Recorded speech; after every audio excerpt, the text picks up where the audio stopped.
The following episode you are about to listen to contains conversation of pornography, compulsive sexual behavior, and betrayal.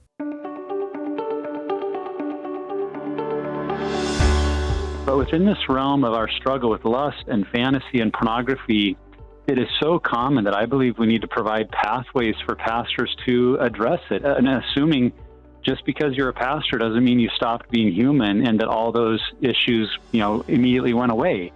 And so in my own story, I saw the incredible power of healing both at a personal level, and then with our elders' support, my wife and I were able to share our story with our congregation. And it truly led to an avalanche of healing and change and other couples finding freedom, because when the church stands behind the pastor and helps him find freedom, then everyone else in the church really believes that this is a safe place. This is something we can deal with here. And we just saw it make an incredible difference in our community. We do believe this is an important issue and one the church needs to address. Which leads to the first question, and that is, if this is a very significant issue, why don't we hear it very often from the pulpits of our churches? If you've ever been, as I have, and many other men have been, to, say, a Promise Keepers event, or even sometimes a men's retreat, they will talk about that, but it's almost silence from the pulpits of America. And part of it, as I think we'll discover, is due to the fact that many pastors are struggling with that issue as well. So I think you're going to find that this is a very helpful resource that we want to put in your hands. It is a book that we have available. It also is a link to a website, also a link to a podcast, and a variety of others. But first of all, we are privileged to have the authors of the book, Hope, Healing, and Freedom, A Pathway Beyond Pornography, Compulsive Sexual Behavior, and Betrayal. The first is Nick Stumbo, who is a third-generation pastor, started his ministry career in Kelso, Washington, with East Hills Alliance Church. Later, after facing his own addiction to pornography, eventually began Pure Desire as a healing group. He's the executive director of Pure Desire. We have a link to that on the website. Individual that is also a certified pastoral sex addiction professional.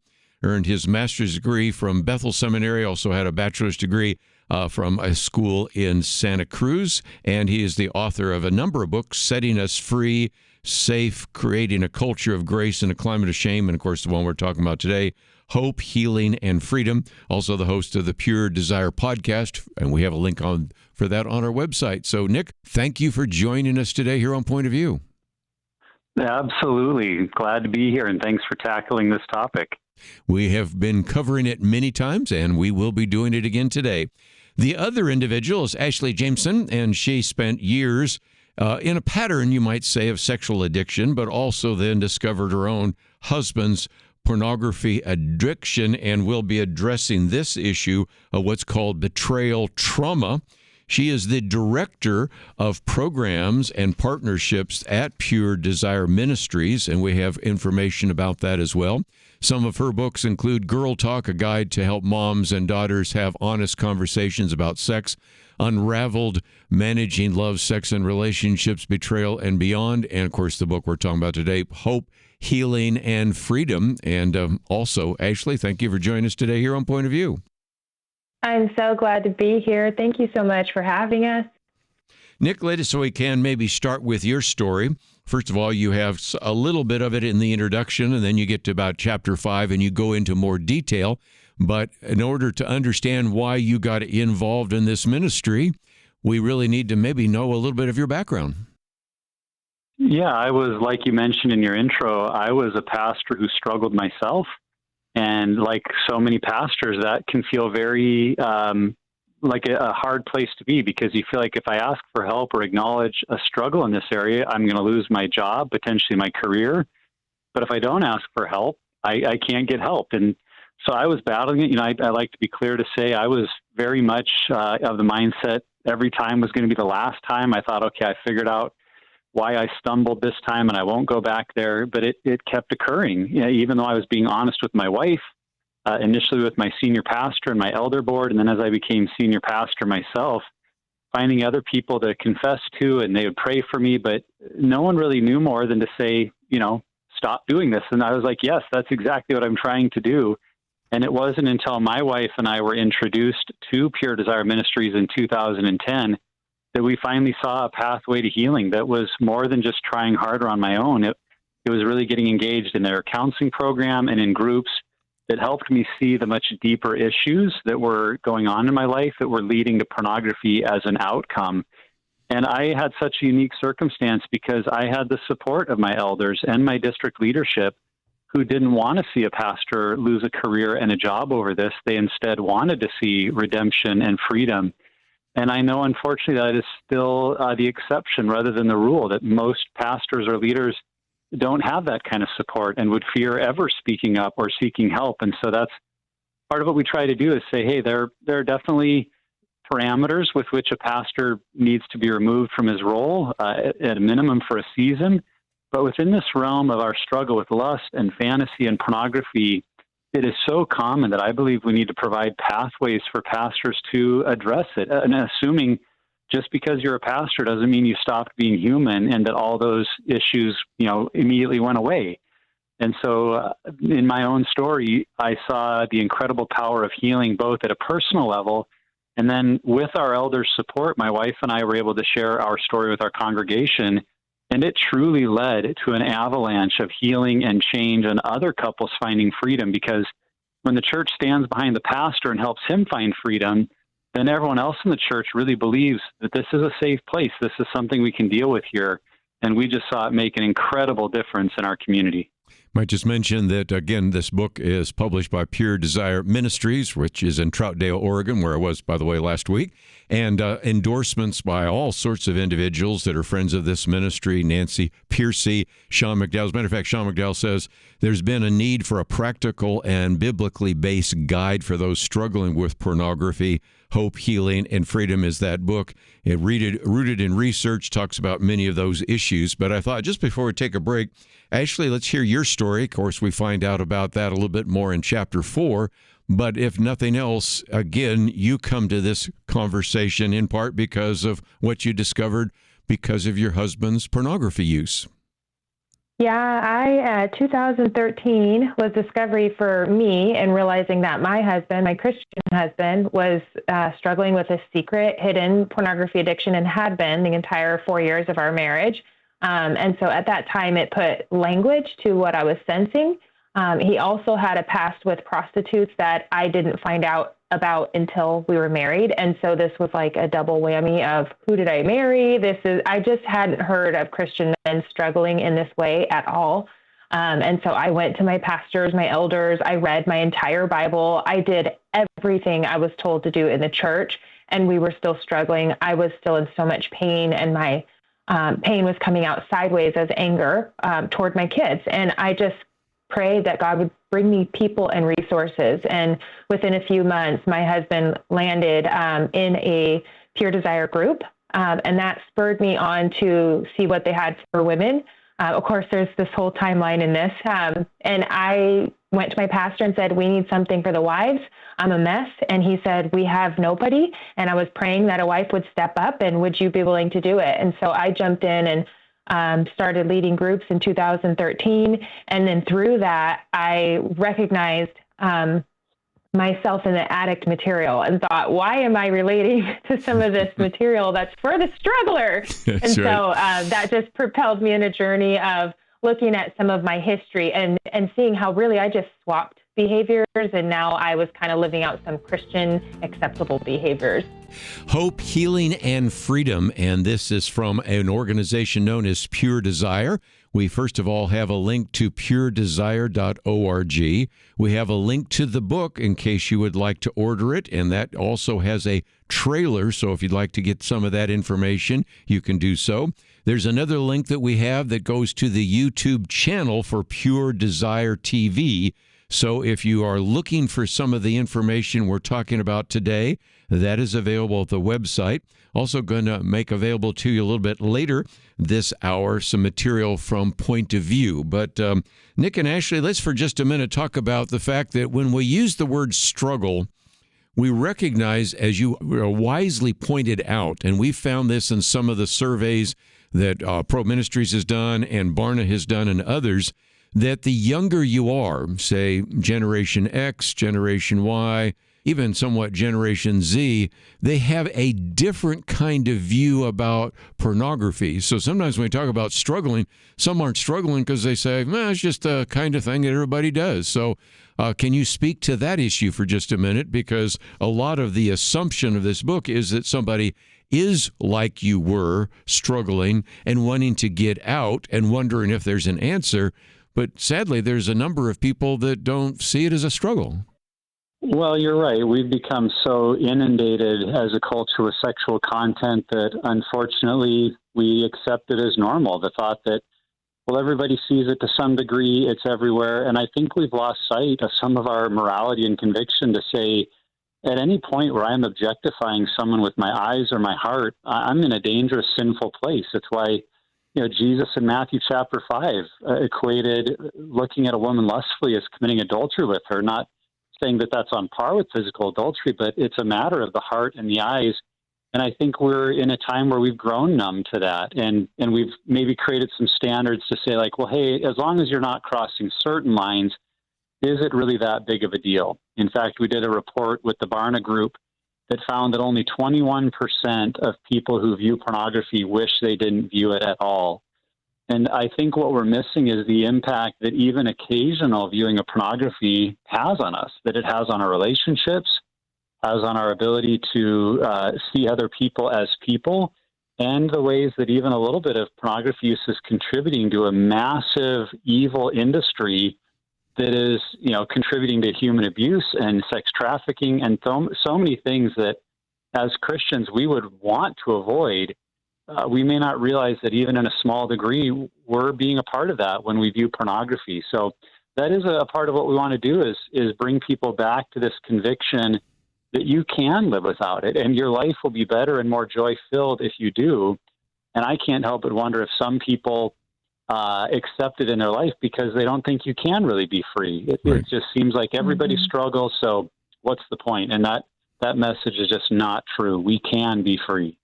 Ashley, let me come to you for just a minute because one section that you have here is about betrayal felt by partners who struggle is real.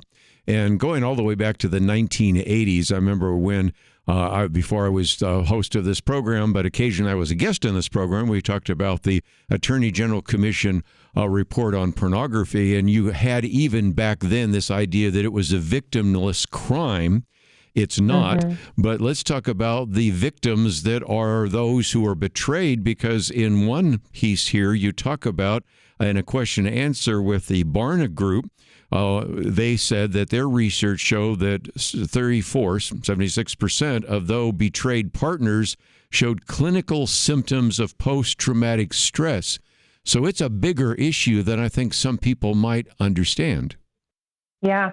It is, and I felt it firsthand and didn't have language for it until years into the work I was doing, that it causes our language center to go offline. It causes us to feel unsafe and that we're in danger, and so we're hypervigilant, we're restless, we're anxious. Everything is out of whack, and it impacts every system in your body, creating inflammation, and I would like to think that's connected to why a lot of women have autoimmune diseases, that it wreaks havoc on our body in the way that other things that would cause PTSD do. And so I am glad to see that there's more research catching up to that and showing that this physically impacts the spouse and they're not just overreacting or being dramatic. Nick, let me come to you for just a minute. I don't want to turn this too much into a biology class, but ever since we had Dr. Joe McElhaney on years and years ago talking about what we now know about the brain, and you have a whole chapter here on we are sexual beings. Once you understand kind of this idea of pornography and compulsive sexual behavior, a lot of that comes back to brain, hormones, brains, and things of that nature, and maybe helps us understand why many people say, I have other habits I've been able to break like that, and I have really had difficulty breaking any habit that involves sex, whether it's viewing pornography, whether it's acting out, whatever it might be. And some of that comes back to we now know a lot more about the human brain, don't we? Yes, and it is so fascinating what we learn because it reveals both the goodness of God and the brilliance of his creation, and also the seductive evil of our enemy who uses the good things of God against us and twists them for evil purposes. One example of that is at the moment of climax, the human brain, both the male and female brain in different ways, releases strong bonding chemicals that, as you can see in God's creation, is meant to bond us to our mate and create this glue in our relationship that actually over time can be strengthened even if the physical activity is decreasing in frequency or intensity. Which, again, that's brilliant that God really designed our brains for monogamy. But when we're climaxing with something like pornography or even an image in our mind, our brain at that level doesn't know the difference between a real human being and something we're fantasizing about, and it attempts to release those same chemicals to bond to whatever we're looking at. So now it's not even just the pleasure of maybe how someone looks or that image in our mind. It's also this bonding chemical that feels like we want more of that. And then every time that we are disengaging from that, image that we climax to and thinking or looking at something else, it's creating confusion in the brain. And so now those brain chemicals are attempting to bond to all kinds of different thoughts or images or people, which impacts our ability to be bonded to our spouse. And even if we're single, this impact is starting to be felt, that confusion in the brain can have a long-term impact. Add to that the level of brain dopamine that is released at climax is on par with the amount of dopamine that the human brain experiences when using cocaine. Yes. Now, the function of cocaine in the brain is obviously different, and we've declared that an illegal drug. But in terms of the pleasure center in the brain and how it lights up, sexual activity is as strong a hit as cocaine. And I don't think any of us would turn to the cocaine addict and say, well, just stop doing it. We might encourage them to stop doing it, but then we would also encourage them to pursue, a recovery program, to be in group, to have accountability and support. Like, we know that's going to be a difficult road. And yet to the ones struggling with porn, that often is our attitude of, well, just stop doing it. And yet the brain at that pleasure level is looking for a dopamine hit on par with the cocaine addict. And so why wouldn't we say to them, we want to support you in finding recovery and a program and group. And this is going to be a more difficult road perhaps than we thought, but also more rewarding if we're willing to go down it. So Sure. Those are just a couple of things happening at the brain chemical level that, again, reveal how God designed us, but how easily we can be trapped in something that is very, very powerful and addictive. Let me just mention, when we come back from the break, the second half of this book is all about there is hope. There's a path to transformation. Of course, there's also the issue of shame. There is the importance of an essential community and the healing that can take place. So again, if you find yourself saying, this is a book I would want to get, or maybe I know somebody I would like to get that book for, let me encourage you to do so. One of the other things I wanted to make available to you is, as you well know, we make available every month booklets that address certain issues. And a while back, actually 5 years ago, Warren Kelly, president of Point of View, wrote this booklet I'm holding up right now called Pornography, A Biblical View on Pornography. A lot of it comes from some of the material that was put together by Josh McDowell, who, by the way, endorses Pure Desire here as well. But this booklet is available to you. If you go online, we have a PDF that you can get. And it is, again, a biblical point of view on pornography. We thought if you click on that, you can either read it there or you can download it. And so, again, it is available to you as our gift. The book, of course, is something that you will need to be able to purchase from our friends at Pure Desire. And we have a link to the book, also a link to the Pure Desire podcast that you might want to obtain. And we've been talking about certainly some of the issues. I now want to focus on hope and then get into healing, because there's healing for the individual, healing for the betrayed spouse, healing for the couple and the family. But both Nick and Ashley share with you, just maybe concurrently or sequentially, the hope, because there are a lot of people listening right now that say, I don't think I'm ever going to get out of this. Or I've been betrayed by my spouse, and I don't think I'll ever be able to forgive him or her, or even be able to live a normal lifestyle. So is there hope? Yes, and I'll speak on the struggler or addict side. I remember when I first heard about Pure Desire Ministries, I had those same feelings of like, I've tried everything. What else could they teach me? I know all the verses. I've tried all the tools. I've used accountability software. But it wasn't until I got into a Pure Desire group and I began to understand that there was a deep process here that I had never gone or attempted before of understanding some of the core messages that I believe from my past and the ways those led me to try to find a pseudo solution or a false solution in things like performance or success or workaholism. And when that didn't pan out, pornography became a substitute behavior. And I was really blind to the deeper pattern and how predictable it was. I was simply trying to stop a behavior because I thought the behavior was the problem. What Pure Desire showed me is that that behavior is actually an outcome of a much deeper system taking place in my life. And it wasn't until I did a Pure Desire group that I could finally begin to see that why question, to see the engine that was driving this behavior and stop not only the behavior itself, but really change the way I did life. And so that would be my encouragement. We work with a lot of people that come with that same attitude of saying, I've tried everything, but they realize they've tried almost everything alone or just with a counselor. And counselors are wonderful, but often you're still feeling alone because the only person who knows is a paid professional. But there is a group process and a change process that most have not tried. And that's what we're here to offer through our Pure Desire groups, and was life-changing for me. Ashley, it seems to me that what you were sharing before is even as you were leading a group, you were learning some things about yourself.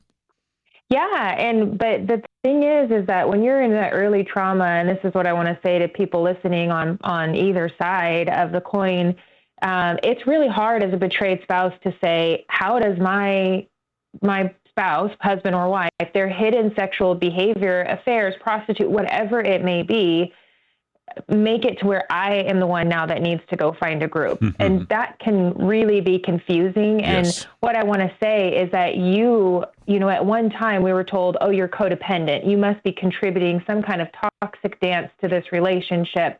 And that's old, outdated language. And now those studies to show, no, this is trauma. And when a wife looks through emails or phones, they're seeking safety. They're trying to make sure they're not going to be blindsided again. They're trying to make sure they're physically and financially safe in their home and that their kids are safe. And so we've been injured by this behavior. The rug has been ripped out from under us. We're looking at the same story from two sides of the coin. So the addict is saying, I'm free. My story's out. It's finally revealed. I don't have to live a double life. I'm ready for change. I don't want to lose my spouse.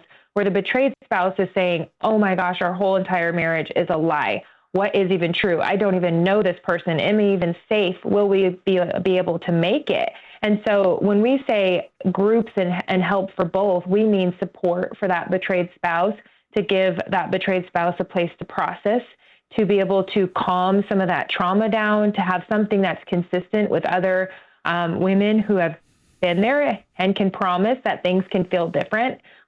Whether your spouse leans into the healing process or not, you don't have to stay stuck there. But we are all for reconciling the marriage and helping couples get through this if they're both willing to participate in that healing process. Nick, let me have you maybe talk about the shame cycle, because even as Ashley was talking about, she was talking about secrecy. We've already mentioned isolation, separation.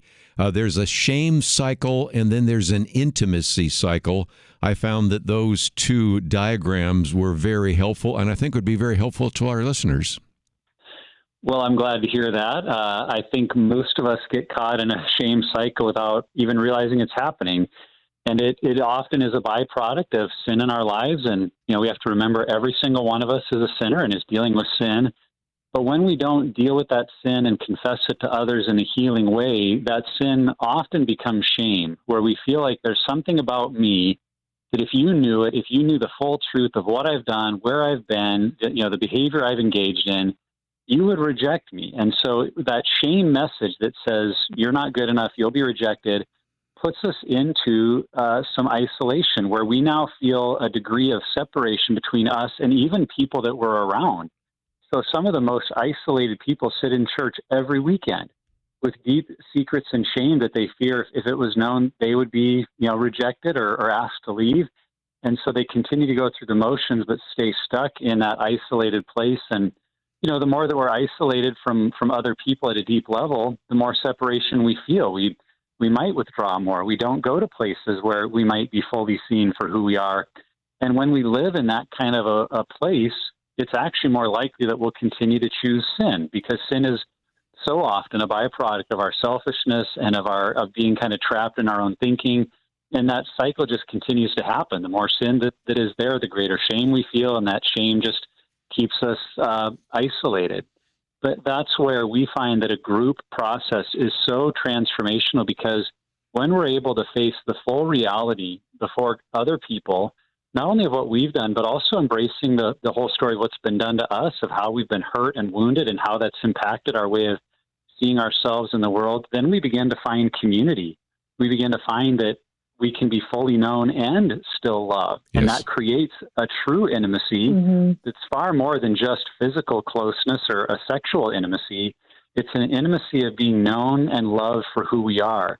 And, God offers that to us. We all know in Scripture that's what it means to be known by God. But I think we fear that other people would never accept us like that. But when we're in a safe group that we can be fully honest and find that even in that truth of who we are and what we've done, that we are still loved, that's where I discovered that the love of God seeped into my heart in a deeper way than I had ever known before, even as a pastor who was preaching about the love of God. It's when I was fully known by other men who still accepted me and loved me for who I was, that I think I began to get a truer, more powerful reality of what God's love is actually like. And so it's vital that we move out of that shame cycle into experiencing the kind of true intimacy that God designed every single one of us to experience. And that gets back to this issue of community, because you give an example of what community's like. You had a man who was going through the 7 pillars of freedom material that you have there in the small group at Pure Desire. And one of the things you're supposed to do is write down your 10 worst moments in your life. Some of those you don't necessarily want to share, but once you do, it gets back to that issue of vulnerability. And oftentimes when people say, what should I do? I say, pronoun problem. What can we do? Whether it's trying to make a positive impact in society, or in this case, deal with some aspect of your life as well. And Nick, let me come to you first, maybe to do a 2-part to answer to a question. First of all, of course, the healing for the individual. But even before that, one of the things on your website are new stats, the church and pornography. You might also, if you could, talk to fellow pastors who maybe have never addressed this issue, Sunday school teachers, life group leaders that have always avoided the topic. You have enough facts and figures and material and solutions that it would be something that they could really dare to present from the pulpit, to dare present in a Sunday school class. And I think that's something we need to do. We are not helping people by keeping silent about this. So what would be your recommendations, and how can we bring about some kind of healing for the individual? One of the things we found in the Barna report is that over 60% of pastors acknowledge that pornography use was a part of their life or part of their story, and 1 in 5 acknowledge that it was a present struggle. And what I have found is even for pastors that would say it's in the past, usually they've not had any freedom to share about it, to be real. And so I would encourage that pastor, first and foremost, you are worth getting help. And just because you're a pastor doesn't mean you're somehow worse because you struggle. You're still a human being, and we at Pure Desire, and there's other groups out there that can confidentially help you find community and counseling so that you can get freedom. Because when you get free, that's the greatest way that you can be empowered to bring this into your church. At the same time, this is a topic we need to be talking about. And Pure Desire offers tools and speaking guidelines. We have a free youth leader resource library that has 25 videos of our team training you how to talk about sex from a biblical perspective with teenagers. And so we want to do whatever we can to help this become a safe topic. What we say is we want to normalize the conversation without normalizing the behavior, because when we bring it into the light, we really can be free. And that would really be my encouragement to the individual. if you're listening and struggling, you've probably been struggling mostly alone, or maybe you have a few people that you're accountable to and you think you have community. But I would just encourage you in a real loving way to say that is not the same as community that knows your whole story, even the messy details, and not only what you've done, but like I said earlier, what's been done to you that has maybe led you into false ways of thinking that's made pornography a trap for you. And I know joining a group feels like, well, I've already done that, but this is different than anything you've tried. And I am so confident that it would be a healing pathway if you'll invest in it. That's why why we wrote the book, why we're doing these interviews, because we want to encourage people that there really is a healing pathway. Over 85% of people that have done our group said that it made a significant difference in their journey and in their struggle. And so we just feel really confident, like I said, if you jump in, that you'll experience something different than you have before. This isn't just more of the same. It's going on a journey of real transformation. Ashley, if people go to puredesire.org, they'll see, of course, that there are recovery groups, but I think this would surprise a lot to see that there are betrayal groups. And, of course, you are the reason for that. But talk about that, because there are a number of people listening that say, pornography is not my problem, but it is a problem for somebody in my life. It could be a boyfriend, a girlfriend, it could be a husband, could be a brother, whatever it might be, a father. And there are, again, individuals, even if we can't get some of those individuals that are struggling to a place where they can get healing, we at the same time, and we would hope we could, we certainly want to address, and you have addressed, the issue of those who have been betrayed and are struggling with that in their own life. Yeah, and I'm really glad you're bringing this up. We have, stats with the Barna Group that say 40% of Christian women are struggling with pornography, and only 10% of churches have some kind of program offering, while 82% of Christians say that they have nobody to talk to about this. And so it's really important that we get this book out there. We put it in the hands of people because, like you're saying, there's usually some kind of connection and somebody we know. And so we do have a little bit of everything for anybody who comes to our site. We have a parent training course. We have the youth leader library. If it's a child struggling, we have Girl Talk, like you said, my new book for moms, to just create a culture of conversation, even if the child is not struggling yet. And I want to emphasize that our women's groups are separated. And so we have groups for betrayed spouses, betrayal and beyond, and we have groups for women who struggle with either love or sex relationship issues, right. Or they just want to, like me, want to dig into their past and process it and understand it and make healthy choices going forward. We also have a group for college-age women and young men. So again, you have groups, counseling, events. You have, of course, the select a group, join a group, start your healing. So again, all of that is at puredesire.org. Just before I go, let me mention some of the other things. Nick, for example, I do have a link to the Pure Desire podcast. Now, people could simply go to YouTube and find it, but you've made it very easy to, for example, you've got some there on shame, to sexual wholeness. You've got some questions about, again, the 4 pillars of sexual love. The fact that we don't want to ignore this any longer, and talk about real-world examples of churches that are supporting. And so there are just a lot of great resources that certainly they can begin to find at your website, but we've also linked it to not only information about the book, but also your podcast, and that can be a way in which people can find healing and hope as well, can't they? Absolutely. We want to help people have conversations they're probably not getting to have anywhere else. And it's sometimes safest to begin with listening through your earbuds to a conversation that might be healing and life-giving to you. And we've done over 400 episodes on our main podcast, and so we've probably covered a topic. If someone wanted to search the different topics of what would be of interest to them and begin that conversation, that might also give them insights into what a healing approach with Pure Desire looks like, and encourage them towards their next step. So we've tried to cover it all, because we just want to have those conversations that right now aren't happening enough, and then give people the tools and resources they need to move forward. Well, Nick and Ashley, I want to thank you again for being on Point of View. Thank you for working with Pure Desire, and may the Lord bless all the things that you are doing to help people eventually escape compulsive sexual behavior. So thank you for being with us today here on Point of View. Thank you so much Honored for to be having here. us.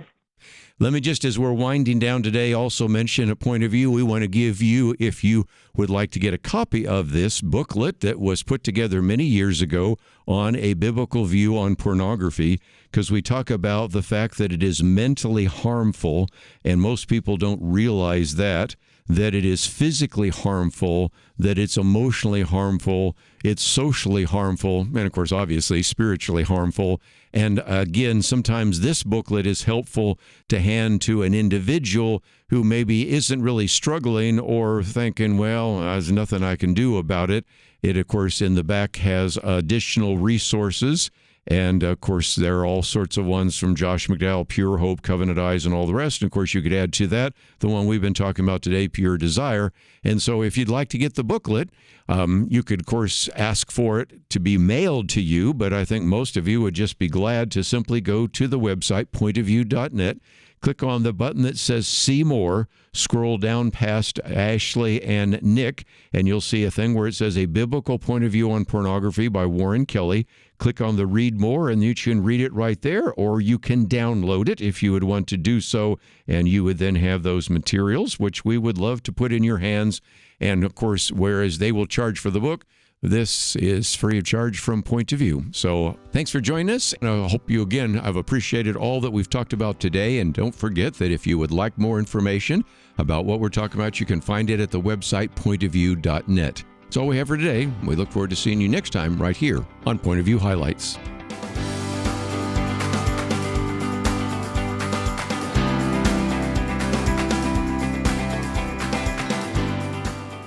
Megan here, creator of the Point of View Highlights podcast. Thank you so much for listening. It means so much to me that you're here. Your support in this endeavor is huge, and you know what would make it even better? Your feedback. I'd love to hear how you're enjoying these episodes and what you'd like to see in the future. Comment below this episode or message us on social media at POV_highlights on Instagram or Point of View Radio Talk Show on Facebook. Don't forget to drop this podcast a follow, and I look forward to seeing you for the next episode. Thanks again for listening to the Point of View Highlights podcast. Bye!